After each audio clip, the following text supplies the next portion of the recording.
In February of 2022, Russia invaded Ukraine, causing global economic shifts and threatening the lives and well-being of millions. When this happened, a lot of Americans were seemingly shocked, and some saw an evil Russian man with a Napoleon complex. Others took this as an opportunity to defend Putin and shit on liberal PC cucks. Why do I hate Putin so much? Has Putin ever called me a racist? Has he threatened to get me fired for disagreeing with him? Has he shipped every middle-class job in my town to Russia? Did he manufacture a worldwide pandemic that wrecked my business and kept me indoors for 2 years? And some people somehow took this as an opportunity to film themselves doing a spoken word performance in an attempt to be Putin's mommy. Dear President Vladimir Putin, I'm so sorry that I was not your mother. If I was your mother, you would have been so loved, held in the arms of joyous light. Never would the stories plight the world unfurled before our eyes, a pure demise of nations sitting peaceful under a night sky. If I was your mother, the world would have been warm. But instead of taking the Freudian approach here, let's break this whole thing down from the start. This is the Ukraine situation.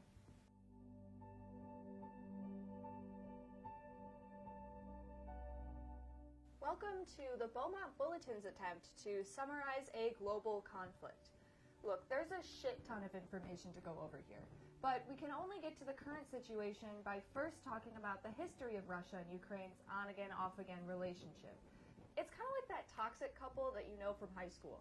You can't just dive right in with their current drama. You gotta start from their childhood trauma. But don't worry, this isn't an 8-hour-long video essay. Trust me though, it definitely could be. Let's start with the Soviet Union. That's the proverbial childhood. The Soviet Union was formed in 1922 after the revolution in 1917. And basically the Russian royalty was overthrown and a socialist state took over, naming itself the USSR. For a while, Vlad Lenin was the leader of the Soviet Union. Then he died and Joey Stalin took over. Look, that's a whole thing, and they have their own complicated relationship. But we really don't need to talk about their drama right now. We need to focus on the big picture. What you need to know about this period of time, when Stalin was in power, is that the USSR was all based on the ideas of Daddy Marx. Also, the Soviet Union was being super try-hard about becoming a major world power. That never really stopped. Then Stalin died and the Cold War happened. If you are an American who doesn't live under a rock, this is the era of the USSR that you're familiar with. If you've ever seen a movie with a Russian spy or heard your grandpa talk about the evils of communism, then you know this era. The Cold War was super long and cold. There's a lot to cover, so we're going to move on for now. Oh. Okay. I guess we're getting a phone call. I didn't know we had phone viewers. Yeah, I didn't even know we had a phone here. I guess, okay, hello? This is the Beaumont Bulletin. Can I ask who this is? Yeah, it's me, the ghost. The who? You know, the ghost. The ghost of Kiev? Who? Come on now. I'm kind of a big deal over here right now. The mysterious Ukrainian fighter pilot that had 6 confirmed takedowns on the first day of fighting. I do Ring any remember bells? hearing about you, but I thought you got written off as just like a myth, a morale booster for Ukrainians. I ain't no myth, honey. Although I'll take that as a compliment for my skills being too unreal. Oh, yeah, we're trying to film a show right now. Cool. Yeah, I'm just up here right now, in the clouds, wind under my wing. Wait, kicking you're some ass. flying right now? Okay. Isn't that, like, unsafe? Hey, lady, when you're as skilled as me, you can't not do no wrong. Okay, Mr. Ghost. We're gonna have to let you go, because we have a show to finish here. Yeah, I should probably go too. You know, gotta shoot down some more Russian fighter planes and everything. Ghost out, baby! Yeah, that was very, very strange. Yeah. Okay, where were we? Oh, right. The Cold War. Now this is where things get weird-er. The USSR was established by the Bolsheviks, and it was intended to be this communist utopia that was all for the people. It sounds great, but by the 60s and 70s, the USSR said, yeah, I don't know about the people anymore, and the rich elite held all the power. Corruption was the name of the game. Also, the Cold War started as a dick measuring contest with the US to become the world's leader in technology. You know, the space race. But by the 80s, the USSR was now technologically lagging behind every other major world power. You see, the country put a lot of money and energy into its military during the time, but they didn't invest in anything else. In fact, they became so much about their military and not about the well-being of their citizens that there was this whole man-manufactured famine in the 1930s. This led the USSR to leading a lot of people to die during their run, and it eventually caught up to them. As a result of all of this history, plus a lot more that we weren't able to cover, like higher democratization and a lot of complicated political stuff, the Soviet Union fell in 1991. But where exactly does Ukraine fit into all of this? Well, they were there for all of it, albeit unwillingly. You see, during the original fall of the Russian elites way back in 1917, Ukraine actually attempted independence by fighting the Bolsheviks. This failed, though, and they became part of the USSR. This conflict goes back for more than 100 years.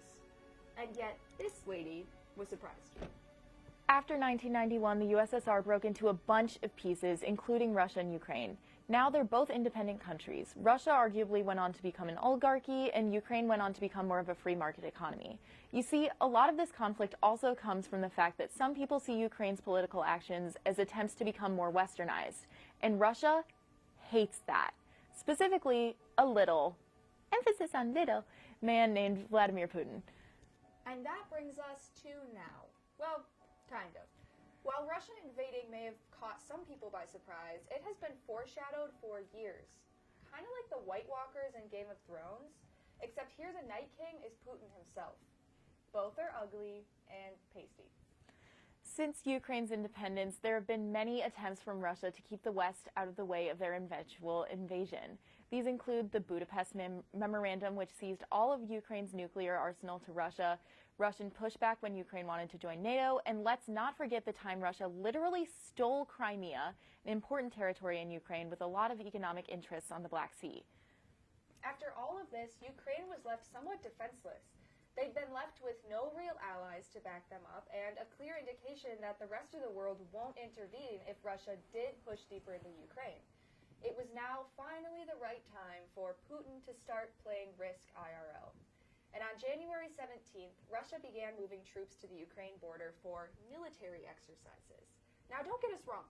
Exercises are okay, but no one just goes to the gym to practice. They're exercising to get that revenge body, you see? And Putin was trying to get bigger. It only was a matter of time before one of these exercises accidentally found their way across the border into Ukraine and started committing war crimes on February 24th. But this war is continuing to become a far bigger endeavor than Putin believed it would be. The Ukrainian people have rallied together and are bravely fighting back. Some citizens even trolled the Russian military at times, talking trash and stealing tanks. While these moments might seem like a laughing matter, the frustration is building in the Kremlin. Putin has only intensified his efforts and has been committing war crimes left and right with bombings of hospitals and theaters. Even Putin's closest advisors are starting to distance themselves from him. Putin may think of himself as Thanos, collecting the Infinity Stones, which are now sovereign nations free from what was the USSR. But unlike the end of Infinity War, Putin is failing to win. He is now purging his advisors for misinformation about the ease of invading. But Vlad, are you not a former spy? Are you not able to figure out what is good and bad intel?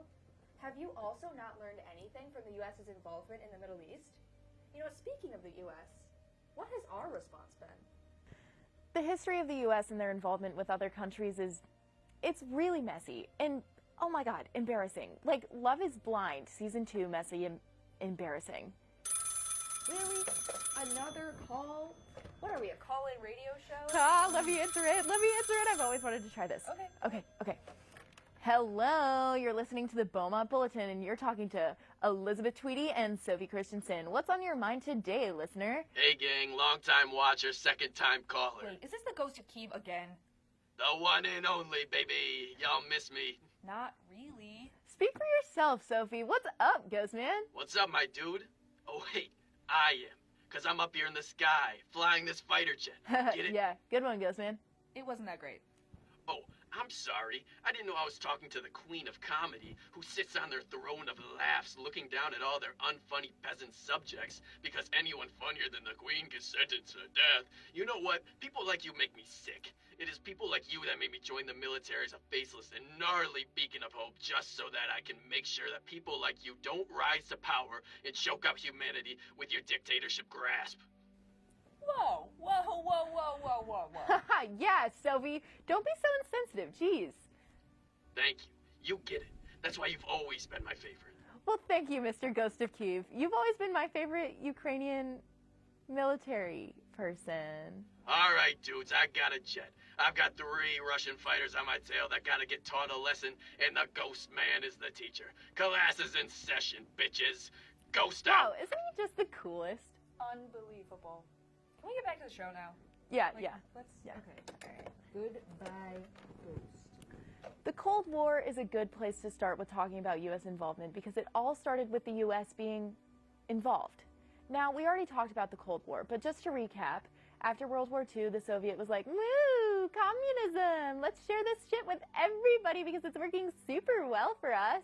And the U.S. was like, how dare you threaten the supremacy of capitalism? Because that's all we do. And then it lasted for a super long time. And this is something that the U.S. just does all the time. We really love stopping other countries from doing what they want economically. So keeping that history in mind, let's move to the contemporary issue here. A major question on a lot of Americans' minds has been, should we be getting involved with this conflict? And here at the Beaumont Bulletin, we are happy to announce that we have the answer. We have solved world peace. Okay, just kidding. But we can give you some context. As we've seen, a lot of Americans have been showing their support for Ukraine, but some, including Donald Trump and his loyal army of dorks, have been disturbingly pro-Putin. Exhibit A, King of the Dorks, Tucker Carlson. We still sincerely hope that there is a diplomatic path out of this moment, and within the context then of the fact that the window is still open, although it is absolutely narrowing, but within the context of a diplomatic path still being open, the deterrence effect, we believe, has merit. The reason for this is not very clear. It's fairly clear, though, that Trump is and has been buddies with Putin because of, rich guy things. On another side of things, Biden has demonstrated his support for Ukraine. In fact, the U.S. has supplied some weapons for them. Despite more calls for support from Zelensky, though, Biden has been holding back. And this honestly might be for the better. If the U.S. did get involved, the consequences could be extreme, to say the least. Russia could threaten nuclear war and the Cold War Part 2, the squeakquel. And that's just not an appealing idea to most people. We could sit here and debate U.S. involvement, but this is not a black and white issue. Nor should it be. The U.S. loves to impose their politics onto issues that have nothing to do with them. And the truth is that our involvement with Ukraine doesn't fall anywhere along the American political spectrum. It's off the board. And that's why we tried to provide the most objective context in this video, with the occasional Alvin and the Chipmunks joke. But let's talk about something that we can really wrap our little American brains around. How about those gas prices?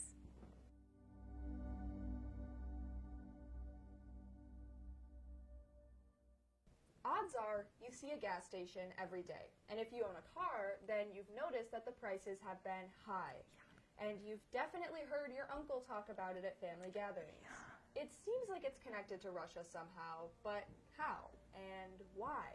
It's time for a mini macroeconomics lesson. You see, oil is a big industry for Russia, so when Russia invaded Ukraine, a lot of countries placed sanctions on Russian oil and natural gas industries, barring Russia from selling their oil. The goal of this, in theory, is to effectively push Russia into giving up their invasion of Ukraine by cutting them off financially. Think of Russia as a famous actor who's getting canceled for beating up their cousin, so now no one's going to see their new movie. Okay, so we have less oil because Biden said #cancel Putin, so now gas is higher than ever, right? Not at all, actually.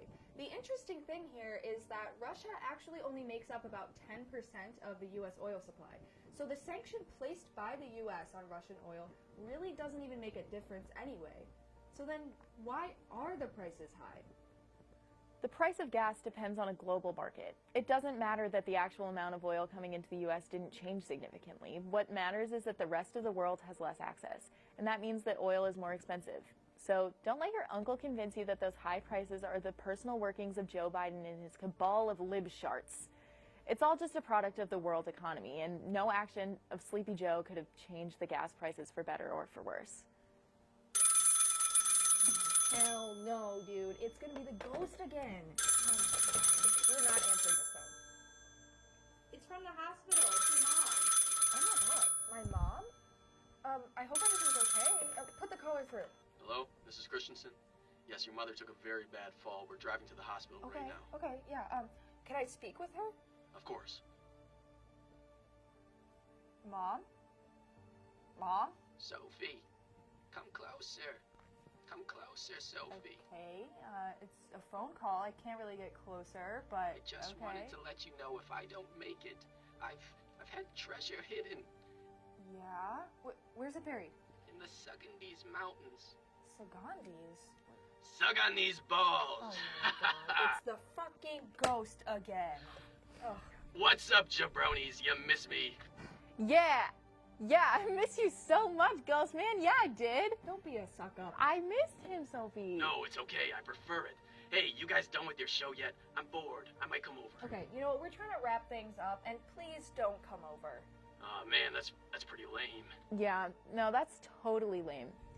Hey, Ghosty, if you want, you can hang out with me later, but like really only if you want to. I'm not doing anything, and I rented Morbius if you want to watch it with me, but really, genuinely, I know you're busy, so only if you really, really want to. Ooh, yeah. Thanks for the invite. I'll see, but I might be busy later, you know, with the whole invasion thing that's going on over Yeah, here. no, cool. Yeah, that's cool. That's fine. I get it. You're a busy guy. Invasion of the Ukraine, whatever. Yeah, that's cool. Yeah. You two done, or? What are you so angry for? Okay, I am trying to film a show here to inform the public about a serious issue through the lens of comedy, okay? And you keep interrupting me, and it's stressing me out. You don't think my job is stressful? I took out 7 Russian jets just today.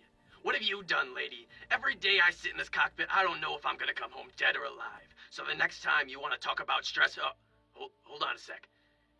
Yeah, I'll take a number 4 combo meal with a Sprite, and you guys want anything? I'm at Hardee's Junior's. Yeah, Ghostman, can you get me a double cheeseburger and a Oh my large... God, no, Well, do not encourage him. And do they even have Hardee's in Ukraine? All right, suit yourself. I tell you what, the Hardee's Carl's Jr. chains sure do know how to cook a mean burger. They Dude, just... No, okay, can we hang up on this guy yet? I mean, do we even know if this is the real ghost? Do we have anything? All right, talk to you guys later. See you soon. Love you, bye. Go... Love you. Okay, you know what? No. Okay, I think we should wrap this thing up. We here at the Beaumont Bulletin hope this special look into the Ukraine situation has been insightful, knowledgeable, and maybe a little funny. Yeah. This situation is still developing every day with new information, both truthful and untruthful. So we encourage you to do your own research and stay informed. At the end of the day, we here are not qualified to talk about this subject as we sit here an ocean and countries away. However, we hope to give all of our viewers a good jumping off point for understanding this incredibly complex situation. And we hope that you'll consider learning more and doing what you can to provide support for those who are directly struggling due to this situation. So we'll be providing resources in the description of this video. Please take a look. And on behalf of the Beaumont Bulletin, we would like to thank you for watching the Ukraine situation. Play us out, Zelensky.